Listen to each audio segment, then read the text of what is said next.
Hello friends, biology classes में आपका स्वागत है। अभी तक हमने अध्यावरण तंत्र की संरचना, त्वचा की संरचना तथा त्वचा से संबंधित विभिन्न भागों की चर्चा की थी। आइए आज बात करते हैं त्वचा का सचित्र वर्णन। पहले ही बताया जा चुका है, जैसे त्वचा दो भागों से मिलकर बनी होती है, दो परतों से मिलकर बनी होती है, अधिचर्म तथा चर्म। अधिचर्म पुनः 5 स्तरों में विभाजित रहता है। अधिचर्म का सबसे आंतरिक स्तर अंकुरण स्तर कहलाता है। यह स्तर घनाकार उपकला कोशिकाओं से मिलकर बना होता है तथा चर्म स्तर में अंगुलीनुमा प्रवर्ध के रूप में धंसा रहता है। चर्म स्तर में अंगुलीनुमा प्रवर्ध के रूप में धंसा रहता है। इसी स्तर में, अंकुरण स्तर में, 2 प्रकार की कोशिकाएं पाई जाती है, मेलेनोसाइट कोशिका तथा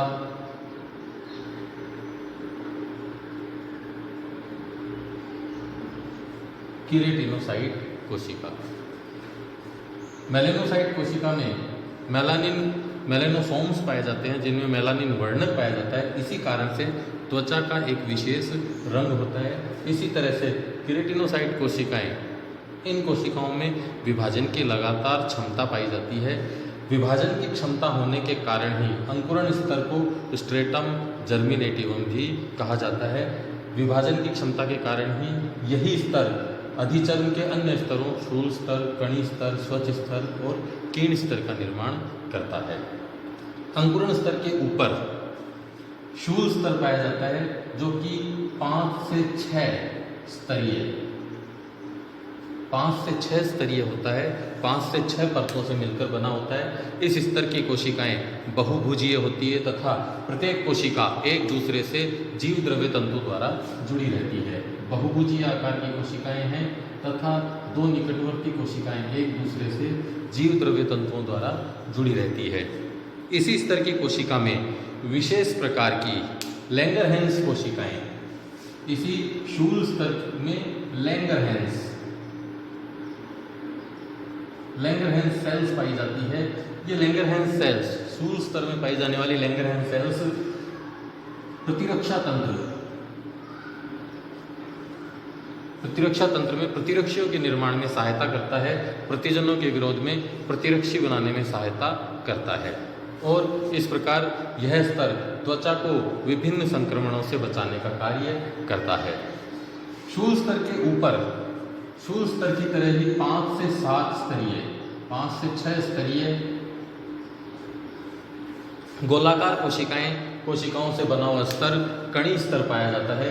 इस स्तर की कोशिकाएं गोलाकार होती है, आकार में गोल होती है। इन गोलाकार कोशिकाओं में विशेष प्रकार की कणिकाएं पाई जाती है। ये कणिकाएं कीरेटोहाइलिन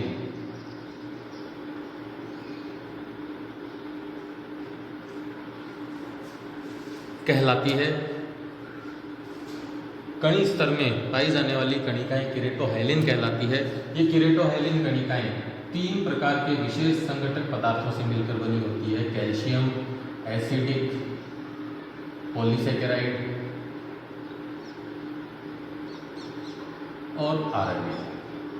कैल्शियम अम्लीय बहुशर्करा तथा आरएनए से मिलकर बनी होती है। कणी स्तर के ऊपर स्थित अधिचर्म का भाग स्वच्छ स्तर कहलाता है। इस स्तर में कणी स्तर की कोशिकाओं के विस्थापित होने से इस स्तर का निर्माण होता है। इस स्तर की कोशिकाओं में कीरेटोहाइलिन के पुनर्व्यवस्थीकरण से, स्वच्छ स्तर की कोशिकाओं में कीरेटोहाइलिन के पुनर्व्यवस्थित होने से, कीरेटोहाइलिन के पुनर्व्यवस्थीकरण के कारण, कीरेटोहाइलिन के पुनर्व्यवस्थीकरण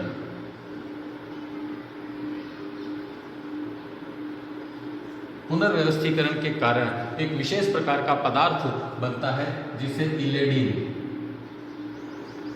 इलेडिन कहा जाता है। यह एक जलरोधी प्रकृति का पदार्थ है। इसी के कारण, इसकी जलरोधी प्रकृति के कारण ही त्वचा में भी जल रोधकता का गुण पाया जाता है। अतः त्वचा जल के लिए अपारगम्य होती है। अधिचर्म में अंकुरण स्तर, शूल स्तर, कणी स्तर, स्वच्छ स्तर, इन चारों स्तर की कोशिकाएं जीवित होती है। स्वच्छ स्तर के ऊपर स्थित त्वचा का सबसे बाहरी, अधिचर्म का सबसे बाहरी स्तर कीर्ण स्तर कहलाता है।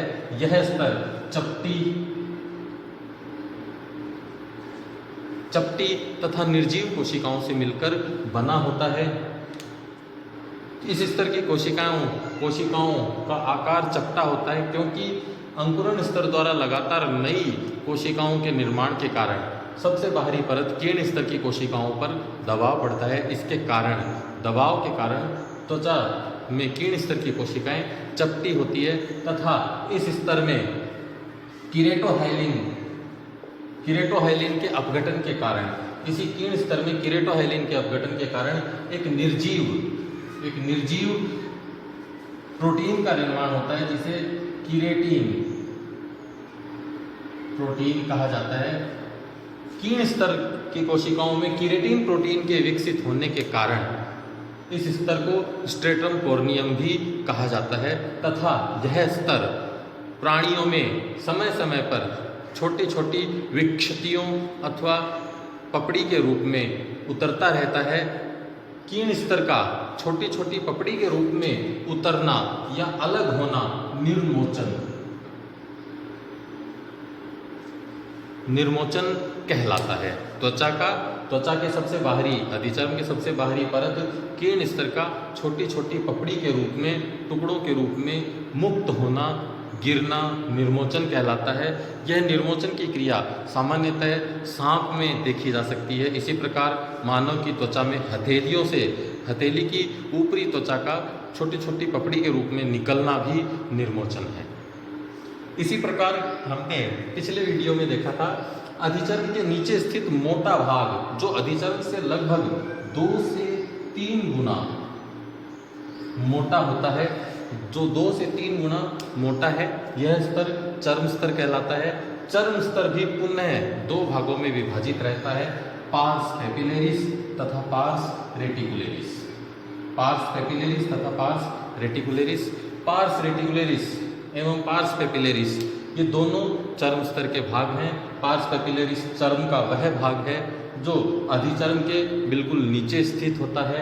इस स्तर में संयोजी ऊतक में श्वेत कोलेजन तंतुओं की सघनता कम होती है तथा श्वेत कोलेजन तंतु दूर दूर व्यवस्थित रहते हैं, परंतु इस स्तर में विभिन्न प्रकार के त्वक संवेदांग यानी त्वचा पर पाए जाने वाले विभिन्न प्रकार के संवेदांग जो वातावरणीय संवेदनाओं को ग्रहण करते हैं पाए जाते हैं, जैसे दाब संवेदांग, स्पर्श संवेदांग आदि। पार्स पेपिलेरिस के नीचे स्थित भाग पार्स रेटिकुलेरिस कहलाता है। इस स्तर में, चर्म के इस भाग में श्वेत कोलेजन तंतुओं की अधिकता के कारण यह भाग पार्स रेटिकुलेरिस अधिक सघन तथा दृढ़ होता है। पार्स रेटिकुलेरिस भाग के नीचे, चर्म स्तर के पार्स रेटिकुलेरिस भाग के नीचे वसा का एक मोटा स्तर पाया जाता है। वसा का एक मोटी परत पाई जाती है, जिसे वसा स्तर कहा जाता है। यह वसा का मोटा स्तर ताप नियमन का कार्य करता है।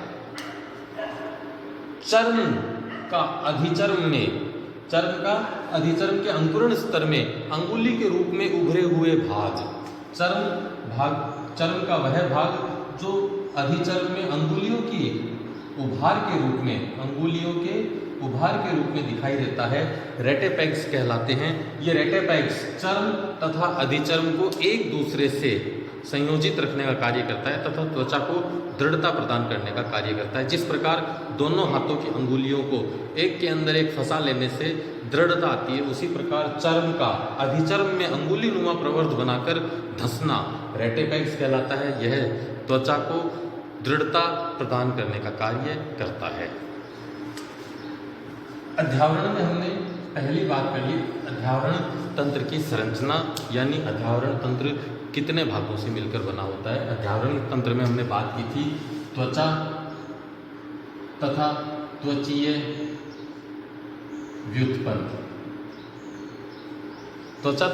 व्युत्पन्न मिलकर अध्यावरण का निर्माण करते हैं। इसमें हमने पहला टॉपिक क्लियर किया है त्वचा की संरचना। नेक्स्ट टॉपिक में अपन बात करेंगे त्वचीय व्युत्पन्न। Thank you.